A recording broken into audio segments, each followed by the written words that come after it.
అమ్మా, అవతలేమో పెళ్లి వాళ్ళు వస్తున్నారు, యువతలేమో ఎక్కడి పనులు అక్కడే ఉన్నాయి. ఏం చేయాలో అర్థం కావట్లేదమ్మా. అర్థం కాకపోవడానికి ఏముంది? ఇంట్లో ఫ్రీగా పనిచేయడానికి ఒక పని మనిషి దొరికింది కదా. ఎవరు? ఆ కళ్యాణియా? అవును, ఫోన్ చేసి రమ్మని చెప్పు. మనింటి పనులే కాకుండా పెళ్లికి కొన్ని స్పెషల్ పనులు కూడా అప్పగించబోతున్నాను. స్పెషల్ పనులేంటమ్మా? ఏముంది, క్యాటరింగ్ రాజుతో మాట్లాడాను. ఫంక్షన్ హాల్లో తోమకుండా వదిలేసిన వంట సామాన్లన్నీ మనింటికే పంపిస్తానన్నాడు. ఎందుకు? ఓ, ఆ కళ్యాణితో తోమించి డబ్బులు సంపాదించడానికా? అవును. దాంతో పాటుగా వీధి చివర లాండ్రీ పాపారావు కూడా ఫోన్ చేశాను. వాడి లాండ్రీ షాప్కి ఉతకడానికొచ్చిన పాత బట్టలని తెచ్చి మన ఇంట్లో వేస్తానన్నాడు. అవి కూడా కళ్యాణితో ఉతికించామనుకో. అర్థమైందమ్మా. ఫంక్షన్లో నుంచి వచ్చిన అంట్లు తోమిస్తాం, లాండ్రీ షాప్ నుంచి వచ్చిన బట్టలు ఉతికిస్తాం. దాని కష్టంతో మనం డబ్బులు సంపాదించుకుంటాం. కరెక్ట్. అర్జెంటుగా దానికి ఫోన్ చేసి రమ్మని చెప్పు. అలాగే అమ్మా.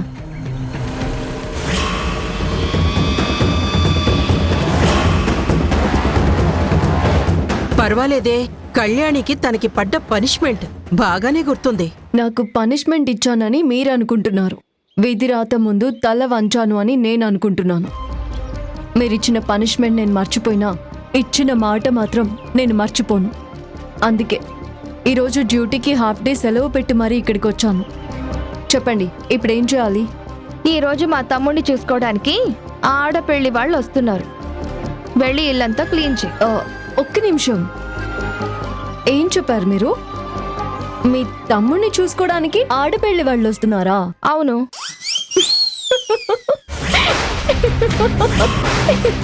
ఎందుకు నవ్వుతున్నావు? జనరల్గా ఆడపిల్లని చూసుకోవడానికి మగ పెళ్లి వాళ్ళు వస్తారు, కానీ ఇక్కడ విచిత్రంగా పెళ్లి కొడుకుని చూసుకోవడానికి పెళ్లి కూతురు వస్తుంది. ఇది వింటుంటే నాకే కాదు, ఎవరికైనా నవ్వు వచ్చేస్తుంది. నవ్వించాలే, ఇంకా ఆపుతావా? మంచికైనా చెడుకైనా పెళ్లికైనా పేరంటానికైనా మేమెవరింటికి వెళ్ళాం. ఎవరైనా సరే మా ఇంటికి రావాల్సిందే. అది బేబమ్మ లెవెల్ అంటే. అర్థమైంది, నాకు అర్థమైంది. ఏమర్థమైంది? నేను చెప్పలేను బాబు, నాకు నవ్వు వస్తుంది. ముందెళ్ళి మా తమ్ముడి గది శుభ్రం చేయి.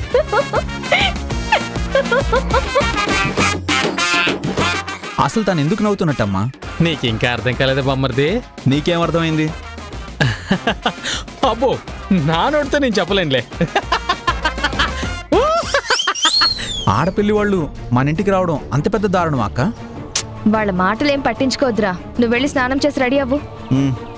అలాగే. చూసావమ్మా, అది ఎంత ఎగతాళిగా నవ్వుతుందో. చూస్తున్నా దాని కొవ్వు కరిగించి నవ్విన అదే మొహంలో ఏడుపు చూపిస్తా.